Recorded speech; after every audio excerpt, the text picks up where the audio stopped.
Olá, boa tarde. Hoje é terça-feira, dia 18 de outubro. Está começando agora mais uma edição do programa Conecta, com tudo que é destaque aqui no Parlamento Catarinense. Eu sou Delona Bus, jornalista da TV da Assembleia Legislativa.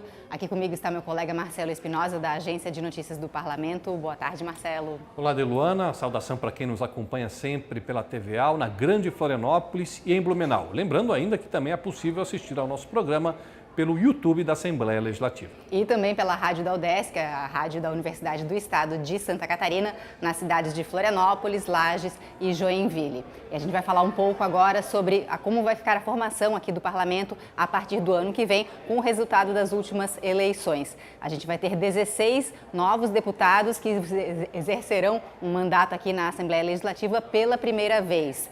Um deles é o delegado Egídio Ferrari, que veio da região de Blumenau, Marcelo. Isso, Delona. Egídio Ferrari, que disputou sua primeira eleição e já conquistou um mandato pelo PTB. Ele somou 34.912 votos no último dia 2 de outubro. A maioria desses votos vindo de Blumenau, que é a cidade natal dele, e foi onde ele se projetou na carreira da Polícia Militar, na condição de delegado. Ele tem duas bandeiras bem definidas, como ele vai dizer daqui a pouquinho para a gente na entrevista. Mas o importante destacar, no caso do delegado Egídio Ferrari, é que ele vai ser o único deputado do PTB, ele foi o único eleito pelo PTB para a próxima legislatura. PTB que hoje tem uma cadeira com o Kennedy Nunes e vai manter essa cadeira aqui na Assembleia a partir de 2023 com o Egídio Ferrari.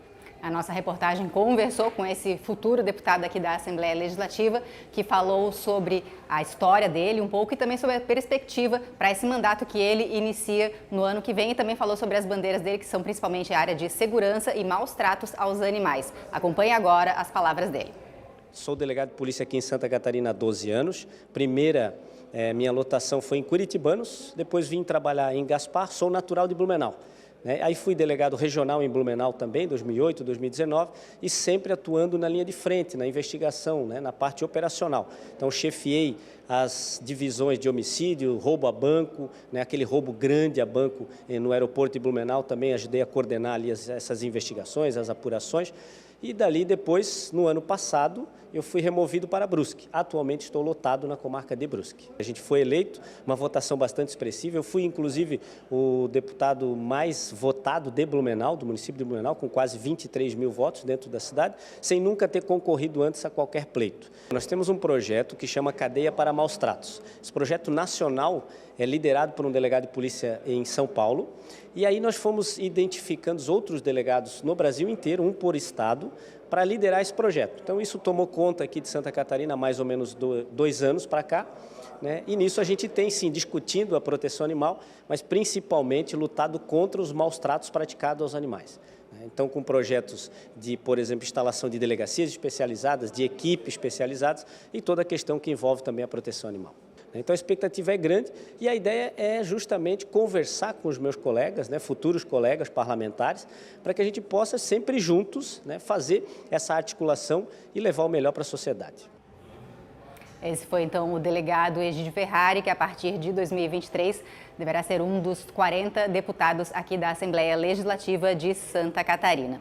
E hoje pela manhã aqui no Parlamento a gente teve reunião da Comissão de Constituição e Justiça com a análise de vários projetos, e os deputados aprovaram a admissibilidade de uma proposta encaminhada pelo governo do estado que fala sobre o etanol, o álcool dos combustíveis, Marcelo. Isso, Delana, o que aconteceu? Em agosto nós tivemos aquela redução do ICMS da gasolina. E para compensar a questão do etanol, o governo estadual editou uma MP, uma medida provisória, para também dar uma concessão de crédito tributário para o setor responsável pela comercialização do etanol. Qual o objetivo disso? Fazer com que o etanol se tornasse um pouco mais competitivo em relação à gasolina. Acontece que, tradicionalmente, aqui em Santa Catarina, o etanol não tem um preço vantajoso em relação à gasolina. Geralmente, estados produtores de álcool, como Paraná, Mato Grosso do Sul, São Paulo, é onde o etanol compensa mais em relação à gasolina. E aqui em Santa Catarina, nós tivemos uma redução expressiva do preço da gasolina e o álcool, para acompanhar essa redução, recebeu aí esse crédito presumido, esse crédito tributário de ICMS. Acontece que, geralmente, Delana, quem está lá abastecendo o carro, vê na hora que compensa mais. E o etanol raramente compensa aqui em Santa Catarina, porque é necessário que o preço do etanol seja 70% o valor do litro da gasolina. Hoje você encontra a gasolina a R$ 4,60 na média aqui em Santa Catarina, aqui em Florianópolis. O etanol precisaria custar R$ 3,30, R$ 3,40 para ser vantajoso, só que é R$ 4,40, R$ 4,30. Então, realmente é uma medida que, para o consumidor, não sei se trouxe muita vantagem. De qualquer forma, está em vigor, o plenário tem que confirmar essa admissibilidade e o projeto depois volta para as comissões para ser transformado em lei. Então tá, esse projeto então segue tramitando aqui na Assembleia Legislativa com esse processo todo que o Marcelo acabou de citar agora. E também hoje na reunião da Comissão de Constituição e Justiça, os deputados aprovaram um projeto de lei complementar encaminhado pelo Tribunal de Justiça de Santa Catarina, que fala sobre um programa de renda mínima para os ofícios aqui do estado. Marcelo, qual é o objetivo? Acontece que tem cartórios nas cidades pequenas, principalmente nos municípios pequenos, que eles são deficitários. Eles precisam funcionar para que as pessoas realizem autenticação, reconhecimento de firma, emissão de escritura, de procuração, registro de certidão de óbito, certidão de nascimento, eles precisam funcionar. Só que às vezes a estrutura que é montada com funcionários, gasto com pessoal, com luz, com energia, enfim, para manter aquele espaço, não é suficiente o que se arrecada, a demanda não é suficiente. Para esses casos, o Poder Judiciário propôs, nesse projeto que foi aprovado hoje na CCJ, a criação de uma espécie de renda mínima, um incentivo financeiro, um auxílio financeiro para esses cartórios que são deficitários. O projeto, na realidade, já havia sido aprovado inicialmente, voltou para cá, para a CCJ com uma emenda, essa emenda foi acatada e agora ele já vai ser encaminhado para votação em plenário. Imagino que seja importante até porque senão a população de uma cidade muito pequena que não tem o cartório tem que viajar para conseguir fazer uma cidade maior, uma cidade vizinha. E acontece muito, Deluana, o Poder Judiciário já mandou para a Assembleia há alguns anos um projeto para acabar com 70 cartórios, porque eram cartórios deficitários. Só que agora você não pode acabar com um cartório em todo lugar. Tem município pequeno que precisa daquele cartório, mesmo ele sendo deficitário. Projeto aprovado, então, na Comissão de Constituição e Justiça também, assim como outro projeto agora de autoria aqui dos deputados da Assembleia Legislativa, que vai permitir um maior parcelamento para o pagamento do Imposto sobre Transmissão de Causa-Mortes e doação de quaisquer bens ou direitos. É o ITCMD, o imposto estadual, que é cobrado, por exemplo, quando morre o pai ou morre a mãe, fica uma herança para os filhos, tem que se pagar uma alíquota de imposto sobre essa herança. É um dos principais casos.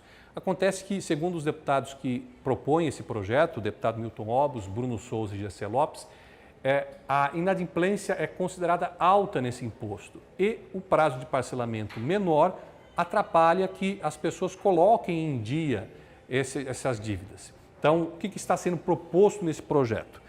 Hoje, o parcelamento ele pode chegar a 24 vezes. Com o projeto aprovado pela CCJ, pode chegar a 60 meses. Então, aumentar a possibilidade de quem tem dívidas com o Estado desse imposto poder parcelar essa dívida.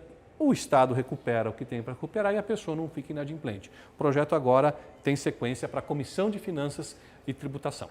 E por fim, Marcelo, os deputados também aprovaram um outro projeto que busca dispensar os estudantes que estão pedindo bolsas de estudos para graduação, dispensar esses estudantes de apresentar os documentos que comprovem a condição de carência econômica. Qual é o objetivo? Até fazer esses estudantes economizarem nessa hora? Isso, é a argumentação principal do deputado José Milton Schaeffer, que é o autor do projeto. Ele entende que se esses estudantes já têm dificuldades financeiras, eles vão ter que gastar para apresentar uma papelada para fazer jus a uma bolsa de estudo por condição socioeconômica. E, para isso, o deputado propõe que se recorram aos cadastros governamentais, o CadÚnico, por exemplo, é um exemplo desse, para constatar a carência socioeconômica que justifique a bolsa de estudo para esse estudante que tem uma condição de vulnerabilidade econômica. Essa é a argumentação básica do deputado José Milton Schaeffer. O projeto agora já está pronto aí para seguir a tramitação aqui na Assembleia. Esses projetos todos, então, foram analisados e votados na reunião de hoje de manhã da Comissão de Constituição e Justiça. A reportagem aqui do nosso setor de comunicação acompanhou essa reunião e a reportagem completa com todos os dados já está na nossa agência de notícias no www.alesc.sc.gov.br. E na manhã de hoje a gente também teve a reunião da CPI do aborto, Marcelo. Foi uma reunião agora à tarde, já terminou, uma reunião curta, basicamente para votação de requerimentos. E é importante destacar o seguinte para quem está nos assistindo. As informações dessa CPI, elas estão restritas, elas são sigilosas, por se tratar de um caso que corre em segredo de justiça e, por isso, envolve também menores de idade, envolve uma menor aí de 10, 11 anos e a família dela também que precisa de um certo resguardo. Por isso, essas informações estão sob sigilo. Aquelas informações que, eventualmente, a comissão processante, a CPI, entender que são passíveis de divulgação sem ferir o sigilo do processo, serão divulgadas e nós faremos assim que tivermos essas informações. Exatamente, então a gente vai fazer a divulgação das informações que estão podendo ser divulgadas aí pela CPI do aborto nas nossas redes de comunicação, também nas nossas redes sociais. E é sobre as redes sociais que a gente conversa agora com o nosso colega Rony Ramos, que já está aqui com a gente. E aí, Rony, tudo bom? Boa tarde. Olá, Delu, Marcelo. Boa tarde. A gente estava conversando aqui nos bastidores sobre eleição e também sobre justificativa. O Marcelo comentou que precisou já fazer justificativa. Principalmente segundo turno. Por estar fora da cidade, de onde ele vota. E o nosso destaque de hoje é justamente um serviço aí para quem, porventura, não pôde votar no primeiro turno. E a grande pergunta que a maioria das pessoas que não votaram faz é a seguinte: eu não votei no primeiro turno, eu posso votar no segundo? E a resposta é sim, desde que o título de eleitor não esteja cancelado. Lembrando que para o título de eleitor ser cancelado, você precisa faltar 3 eleições consecutivas sem justificar a sua ausência. E, Deluana, quem falta e não justifica tem uma série aí de consequências, especialmente se a pessoa precisa de algum serviço do Estado. E lá nesse post a gente explica quais também são as consequências seguindo aí as determinações legais e da Justiça Eleitoral. Esse post é compartilhado com a Escola do Legislativo. A gente fez aí uma ampla cobertura sobre o primeiro turno e agora estamos com alguns serviços para o segundo turno que ocorre aí a menos de 15 dias. Então é só buscar o @AssembleiaSC em todas as redes sociais e ficar por dentro. Muito importante, né? A gente ficar sabendo exatamente o que pode, o que não pode nessas eleições. Inclusive, essa dúvida de se pode votar no segundo turno não tendo votado no primeiro, eu vejo muita gente comentando. E é só buscar lá o nosso Instagram para saber os detalhes e aproveite também para compartilhar esse conteúdo. A gente teve muito compartilhamento